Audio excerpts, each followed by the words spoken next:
ಚಿತ್ರದುರ್ಗ ಜಿಲ್ಲೆ ಚಳ್ಳಕೆರೆ ನಗರದ ತಾಲೂಕು ಆಡಳಿತ ಮತ್ತು ವಿಶ್ವಕರ್ಮ ಸಮುದಾಯದ ಸಂಯುಕ್ತಾಶ್ರಯದಲ್ಲಿ ಅಮರಶಿಲ್ಪಿ ಜಕಣ್ಣಾಚಾರಿ ಸ್ಮರಣೀಯ ದಿನಾಚರಣೆಯನ್ನ ಆಚರಿಸಲಾಯಿತು. ಈ ವೇಳೆ ಶಾಸಕರಾದ ಪಿ ರಘುಮೂರ್ತಿ ಅವರು ಜಕಣ್ಣಾಚಾರ್ಯರ ಭಾವಚಿತ್ರಕ್ಕೆ ಪುಷ್ಪನಮನ ಸಲ್ಲಿಸಿ ಮಾತನಾಡಿದರು. ದೇಶದ ಶಿಲ್ಪಕಲೆಯ ದಿಗ್ಗಜ ಅಮರಶಿಲ್ಪಿ ಜಕಣ್ಣಾಚಾರ್ಯರು ಕರ್ನಾಟಕ ಸೇರಿದಂತೆ ಅನೇಕ ರಾಜ್ಯದಲ್ಲಿ ಶಿಲ್ಪಕಲೆಯ ಬೆಳಕನ್ನ ಚೆಲ್ಲಿ ನಾಡಿನ ಉದ್ದಗಲಕ್ಕೂ ದೇವಾಲಯಗಳ ರೂಪಕ್ಕೆ ಹೊಸ ಮೈಲುಗಲನ್ನ ಇಟ್ಟವರು. ಜಕಣ್ಣಾಚಾರ್ಯರು ಅಮರರಾದರೂ ಅವರ ಶಿಲ್ಪಕಲೆ ಅಮರವಾಗಿಲ್ಲ. ಅಲ್ಲದೆ ಇತ್ತೀಚೆಗಷ್ಟೇ ನಿರ್ಮಾಣ ಆಗಿರುವಂತಹ ಅಯೋಧ್ಯದಲ್ಲಿ ಶ್ರೀರಾಮ ಮಂದಿರ ನಿರ್ಮಾಣದಲ್ಲಿ ಬಹುಪಾಲು ಕರ್ನಾಟಕದ ವಿಶ್ವಕರ್ಮ ಸಮುದಾಯದ ಶಿಲ್ಪಿಗಳು ರಾಮ ಮಂದಿರದ ದೇವಸ್ಥಾನ ಹಾಗೂ ರಾಮನ ಪ್ರತಿಮೆಯ ವಿಗ್ರಹವನ್ನ ವಿಶ್ವಕರ್ಮ ಸಮಾಜದ ಜನಾಂಗದವರೇ ನಿರ್ಮಿಸಿರುವಂಥದ್ದು ಹೆಮ್ಮೆಯ ವಿಚಾರ ಅಂತ ಹೇಳಿದ್ರು. ಈ ವೇಳೆ ಅಖಿಲ ಭಾರತ ವಿಶ್ವಕರ್ಮ ಪರಿಷತ್ ಅಧ್ಯಕ್ಷರಾದ ಆರ್ ಪ್ರಸನ್ನಕುಮಾರ್, ತಾಲೂಕು ಅಧ್ಯಕ್ಷರಾದ ಚಂದ್ರಪ್ಪ ಆಚಾರ್, ಶಶಿಕುಮಾರ್ ಆಚಾರ್, ಮಂಜುನಾಥ್ ಆಚಾರ್, ಶ್ರೀನಿವಾಸ್ ಆಚಾರ್, ಸರಸ್ವತಮ್ಮ, ರಾಜಕ್ಕ, ಮಂಜುಳಾ ಅವರು ಹಾಜರಾಗಿದ್ದರು. ಅಮರ ಶಿಲ್ಪಿ ಜಕಣ್ಣಾಚಾರ್ಯ ಅವರ ಹೆಸರನ್ನೇ ಹೇಳ್ತದೆ ಅಮರ ಶಿಲ್ಪಿ ಅಂತ. ಬಹುಶಃ ಅದಕ್ಕೆ ನಾವು ಬೇರೆ ಯಾವುದು ಇರ್ಲಿಕ್ಕಿಲ್ಲ.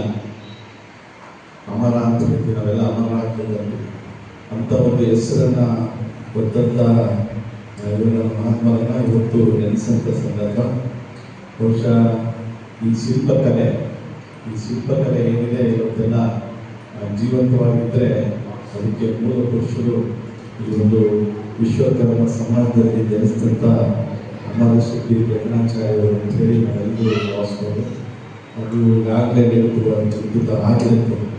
ಯಾಕಂದರೆ ನಾವೆಲ್ಲ ದೇಶ ವಿದೇಶಗಳಿಂದ ಏನು ಬೇಲೂರು, ಹಳೆಬೀಡು, ಐಹೊಳೆ, ಪತ್ತನಕಲ್ಲು ಇಂಥದ್ದೆಲ್ಲ ದೇವಸ್ಥಾನಗಳನ್ನು ನೋಡಿ ಬಹುಶಃ ಇವತ್ತು ಇದು ನಮ್ಮ ವಾಸ್ತುಶಿಲ್ಪ ಏನು ನಮ್ಮ ಇಂಜಿನಿಯರ್ಸು, ಆರ್ಕಿಟೆಕ್ಟ್ಸು, ಬೇರೆ ಎಲ್ಲರೂ ಕೂಡ ಏನೇ ಕಲಿತು ಏನೇನು ಕೂಡ ಅದು ಅತ್ಯಲ್ಪ. ಆದರೆ ಅವರು ಬಹುಶಃ ಅವರಿಗೆ ದೇವರೊಂದು ವರದಾನ ಇರ್ಬೋದು ಅಂತ ಹೇಳಿ ಭಾವಿಸ್ತಾರೆ. ಎಲ್ಲರಿಗೂ ಎಲ್ಲರೂ ಮಾಡಲಿಕ್ಕಾಗಲ್ಲ. ಅವರು ಕಾಲಕ್ಕೆ ಮಹಾತ್ಮರು ಬರ್ತಾರೆ. ಹಾಗಾಗಿ ಇಂಥ ಶಿಲ್ಪಕಲೆಗೆ ಕೆಲವು ನಾವು ಕೆಲವು ಸಂದರ್ಭದಲ್ಲಿ ದೇವರುಗಳನ್ನು ನಾವು ಯಾವ್ದು ಇಂದ್ರ, ಸರಸ್ವತಿ ಒಂದು ಶಿಲ್ಪಕಲೆ ಬಹಳಷ್ಟು ಮುಖ್ಯ ಆಗ್ತದೆ. ಅದಕ್ಕೆ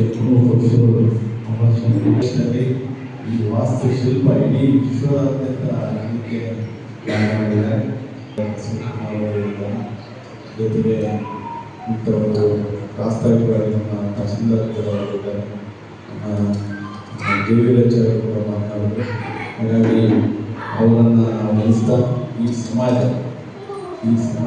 ಬೇರೆ ವಿಶ್ವಕರ್ಮ ಸಮಾಜ ನಾವು 2 ದಿನಗಳನ್ನು ಆಚರಣೆ ಮಾಡ್ತೀವಿ ಈ ಸಮಾಜದ. ಬಹುಶಃ ವಿಶ್ವಕರ್ಮ ಜಯಂತಿ ಸೆಪ್ಟೆಂಬರ್ 17, ಅಮರಶಿಲ್ಪಿ ಜಕಣ್ಣಾಚಾರ್ಯ ಜಯಂತಿ ಜನವರಿ 1. ಈ ಜಯಂತಿಯನ್ನು ಸರ್ಕಾರದಿಂದ ಆಚರಣೆ ಮಾಡೋದನ್ನು ವಿಶೇಷವಾಗಿ ಈ ವಿಶ್ವಕರ್ಮ ಜನಾಂಗ ಚಳ್ಳಕೆರೆಯಲ್ಲಿ ಅವರೇ ಆದ ರೀತಿಯಲ್ಲಿ ಅವರು ಜನಾಂಗ ಎಲ್ಲ ಸೇರಿ ಬರೀ ಕೆಲವೊಂದು ನಾವು ಸಾಂಕೇತಿಕವಾಗಿ ಆಚರಣೆ ಮಾಡ್ತಿದ್ದೇವೆ.